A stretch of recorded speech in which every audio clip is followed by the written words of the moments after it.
Tal cual lo comprometimos, cerramos este jueves la política rumbo a las PASO. Recuerden ustedes que mañana a partir de las 8 de la mañana comienza el descanso. ¿A las 8 de la mañana o a las 12 de la noche? Se había especulado con eso.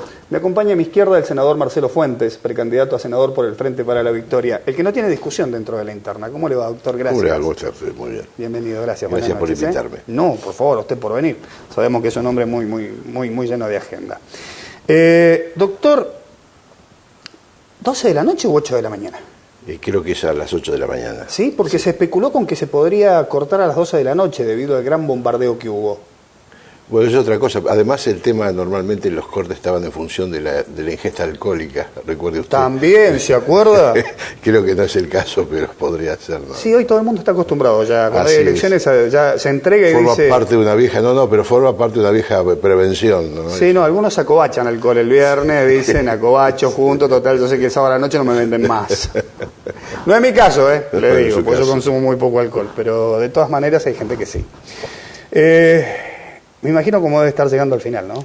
Realmente, digamos, recorridas muy amplias, pero sobre todo, digamos, un esfuerzo que creo que después de 25 días de campaña, que ha sido lo que ha durado, creo que satisfactoriamente hemos roto esa falsa polarización, ¿no? Es decir, esa expectativa que había de que la elección se iba a reducir a una mera cuestión de competencia interna camino al 2015 entre el partido provincial, en la medida en que convocamos al núcleo de pertenencia, se puso de pie, se ordenó el kirchnerismo en Neuquén.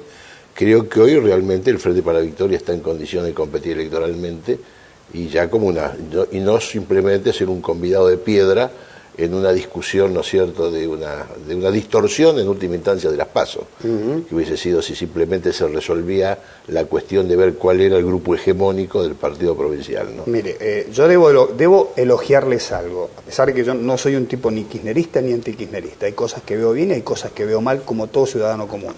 Pero hay algo que les elogio. Mire, que yo he visto internas del PJ en Río Negro siendo periodista, y he visto internas del PJ aquí en Neuquén, pero ustedes son unos nenes de pecho al lado del MPN.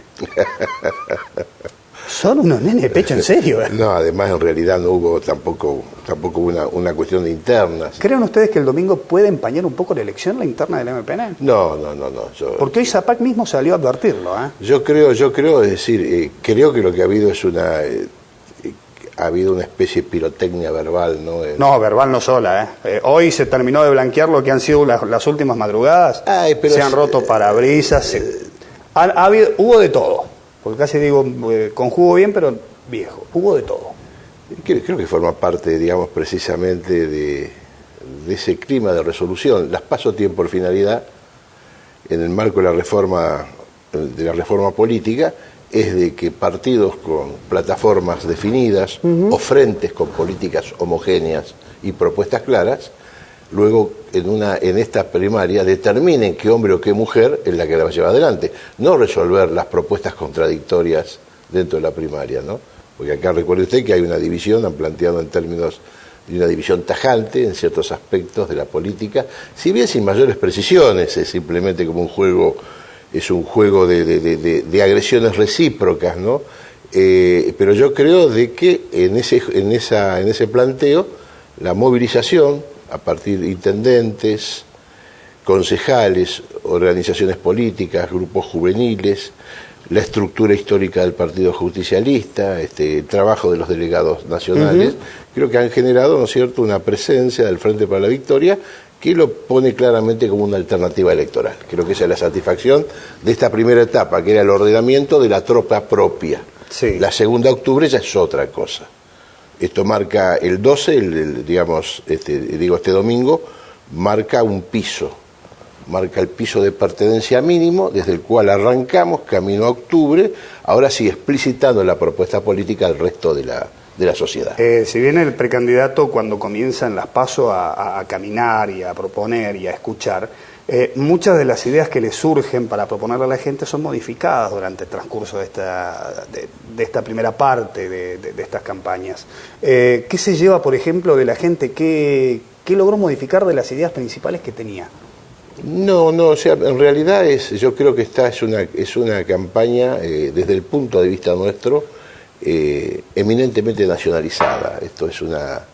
Sí, eso es indudable. Por eso traté porque la cuestión de la discusión, ¿no?, del modelo está tan trillada hoy y la gente está tan rivalizada. Yo creo, pero como por otro lado, o sea, si no preguntas, me decía, ¿usted cree que la nación le debe algo a la provincia? Sí, lo escuché. Esos son eslogan. O sea, yo creo que no hay ningún sector, es más, creo que no hay ningún argentino que no crea que se le debe algo.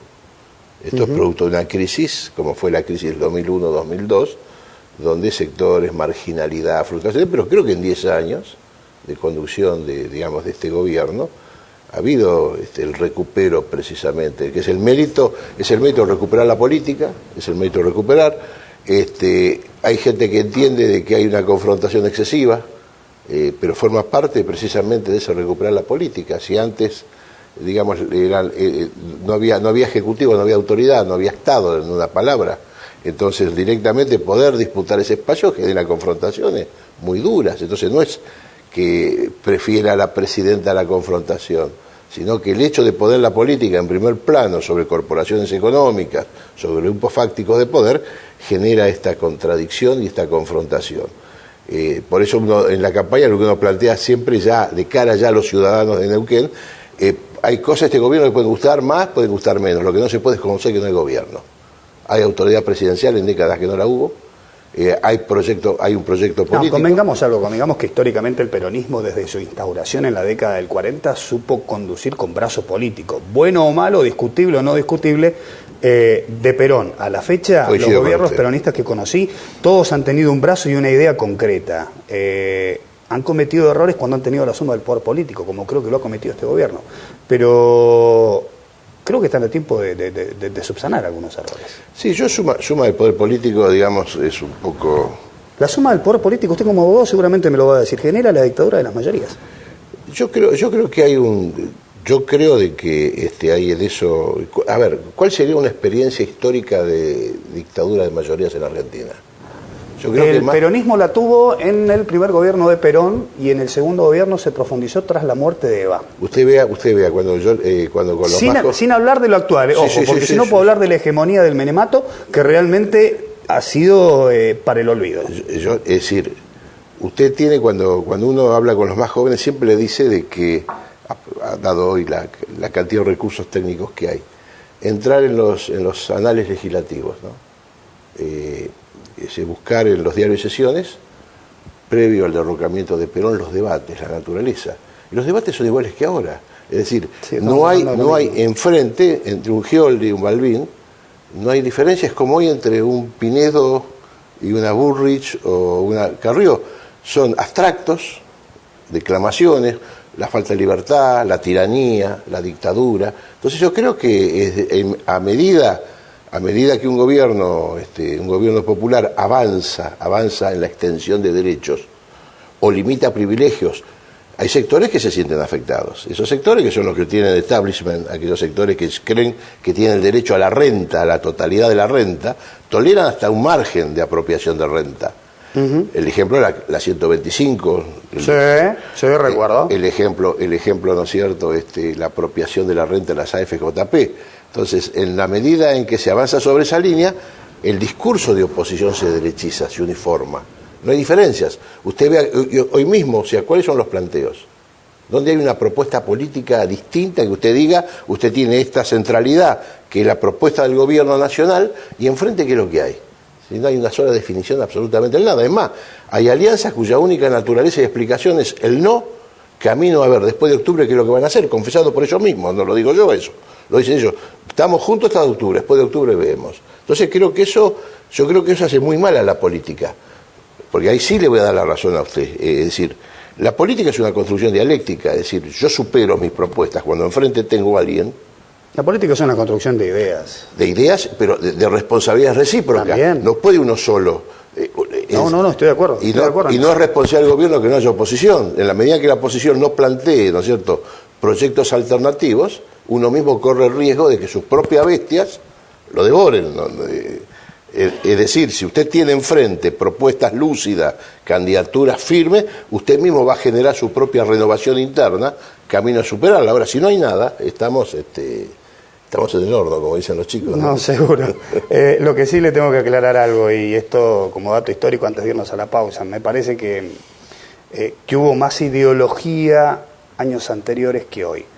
Hoy no observo tanta ideología, observo más una dispersión muy grande, una atomización muy grande, en donde se piensa muy distinto y la única uniformidad que veo, esté de acuerdo o no esté de acuerdo, puedo no estar de acuerdo tranquilamente, la observo por ahora en el gobierno, que mantiene una idea, a pesar de que tiene internas entre sí mismo.